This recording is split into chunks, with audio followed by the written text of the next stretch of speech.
ദൈവത്തിനെ ചോദ്യം ചെയ്തതിന്റെ പേരിൽ ദൈവത്തിനെതിരെ വിപ്ലവം നടത്തിയ വിപ്ലവകാരി എന്ന മുദ്രകുത്തി ലൂസിഫർ മാലാകയെ സ്വർഗത്തിൽ നിന്നും പടിയടച്ച് പിണ്ടം വെച്ച് പുറത്താക്കിയതിന് പിന്നാലെ അദ്ദേഹം നരകത്തിലേക്ക് ചേക്കേറി നരകത്തിന്റെ രാജാവായി അധിപതിയായി വാഴാൻ തുടങ്ങി. പിന്നീട് ദൈവവും മാലാഖമാരും ചെകുത്താനും ഒരിക്കലും ഒരുമിച്ച് നിന്നിട്ടില്ല. പക്ഷേ കാലങ്ങൾക്ക് ശേഷം ഇന്ന് കേരള ബ്ലാസ്റ്റേഴ്സിൽ അത്തരമൊരു അസുലഭ മുഹൂർത്തത്തിന് അരങ്ങൊരുങ്ങുകയാണ് എന്ന് പറയേണ്ടി വരും.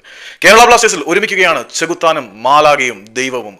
കേരള ബ്ലാസ്റ്റേഴ്സിന്റെ ആരാധകരുടെ പ്രതീക്ഷകളുടെ അവസാനത്തെ കിരണമെന്ന് എല്ലായ്പ്പോഴും വിളിക്കപ്പെടുന്ന കേരള ബ്ലാസ്റ്റേഴ്സിന് വേണ്ടി പന്ത് കൊണ്ട് മൈതാനത്തിന്റെ മധ്യനിരയിൽ ഇന്ദ്രജാലം കാണിക്കുന്ന ജാലവിദ്യക്കാരനായിട്ടുള്ള കേരള ബ്ലാസ്റ്റേഴ്സിന്റെ സ്വന്തം ഉറുഗ്വേൻ മേഞ്ചൽ അഡ്രിയാൻ നിക്കോളാസ് ലൂണ ലിച്ചിമാർ കേരള ബ്ലാസ്റ്റേഴ്സ് ആരാധകരെ സംബന്ധിച്ചിടത്തോളം കേരള ബ്ലാസ്റ്റേഴ്സ് ആരാധകരുടെ പ്രതീക്ഷകൾക്ക് കാവൽ നിൽക്കുന്ന കാവൽ മാലാഖ എന്നും നമ്മളുടെ അഡ്രിയാൻ ലൂണ തന്നെയാണ്. ഗോവയിൽ നിന്നും കേരള ബ്ലാസ്റ്റേഴ്സ് കൊണ്ടുവന്ന മൊറോക്കൻ ചെകുത്താനായിട്ടുള്ള നോഹാസ് ദോയി കേരള ബ്ലാസ്റ്റേഴ്സിലേക്ക് എത്തും എന്ന് പറഞ്ഞപ്പോൾ നമ്മൾ ആഘോഷിച്ചു. മാലാഖയും ചെകുത്താനും ഒരുമിച്ച് നിൽക്കുന്ന മാലാഖയുടെയും ചെകുത്താന്റെയും കൂടെ ഇനി സർവശക്തനായ ദൈവം കൂടി ചേരുമ്പോൾ കേരള ബ്ലാസ്റ്റേഴ്സിന്റെ മുന്നേറ്റ നിരയുടെ കാഠിന്യം വല്ലാതെ വർദ്ധിക്കും എന്നുറപ്പാണ്.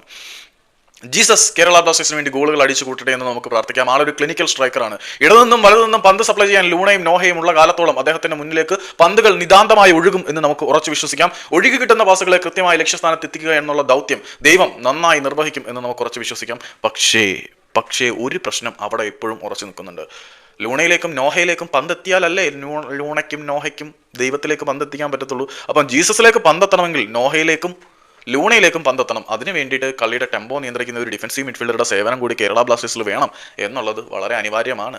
ഷിലോ ലജോങ്ങിന്റെ ക്യാപ്റ്റനെ ബ്ലാസ്റ്റേഴ്സ് കൊണ്ടുവരും എന്നൊക്കെയുള്ളൊരു പ്രതീക്ഷ എനിക്കിപ്പോഴും ഉണ്ട്. വന്നാൽ കൊള്ളാമായിരുന്നു. ഷിലോ ലജോങ്ങിന്റെ ക്യാപ്റ്റൻ കൊള്ളാം. ജീക്സന് പകരക്കാരനാവും എന്നൊന്നും പറയുന്നില്ല. ജീക്സന്റെ വിടവ് ഒരു പരിധിവരെയെങ്കിലും പരിഹരിക്കാൻ പുള്ളിയെ കൊണ്ട് പറ്റും എന്ന് വിശ്വസിക്കുന്നുണ്ട്. അപ്പോൾ നമ്മുടെ ഡ്യൂറന്റ് കപ്പിൽ ഈസ്റ്റ് ബംഗാളിനെതിരെ ഷിലോ ലജോങ്ങിന് വേണ്ടി വളരെ മികച്ച പ്രകടനം മധ്യനിരയിൽ 27 വയസ്സുള്ള താരം കാഴ്ചവെച്ചിട്ടുണ്ടായിരുന്നു. സോ ഒരു പ്രതീക്ഷ അവിടെ ഉണ്ട്. അല്ലെങ്കിൽ പിന്നെ അലക്സാണ്ടറെ കൊയഫ് സ്റ്റെപ്പ് അപ്പ് ചെയ്യണം. ഇന്ത്യൻ ഡിഫൻസീവ് ലൈനെ യൂസ് ചെയ്യണം. അപ്പം കേരള ബ്ലാസ്റ്റേഴ്സിൽ ഇപ്പം അത്യാവശ്യം ആശ്വാസത്തിന് വക നൽകുന്ന കാരണങ്ങൾ തന്നെയാണ്. പക്ഷേ ഞാൻ ആർക്കൊക്കെ എതിരെ സംസാരിച്ചിട്ടുണ്ടോ അവർക്കെതിരെയുള്ള എൻ്റെ സ്റ്റേറ്റ്മെൻറ്റുകൾ അപ്പോഴും വ്യക്തമായിട്ട് തന്നെ നിലനിൽക്കുന്നുണ്ട്. അതിനെക്കുറിച്ച് ഞാനൊന്ന് പ്രിപ്പയർ ചെയ്തിട്ട് വീഡിയോ ചെയ്യാം.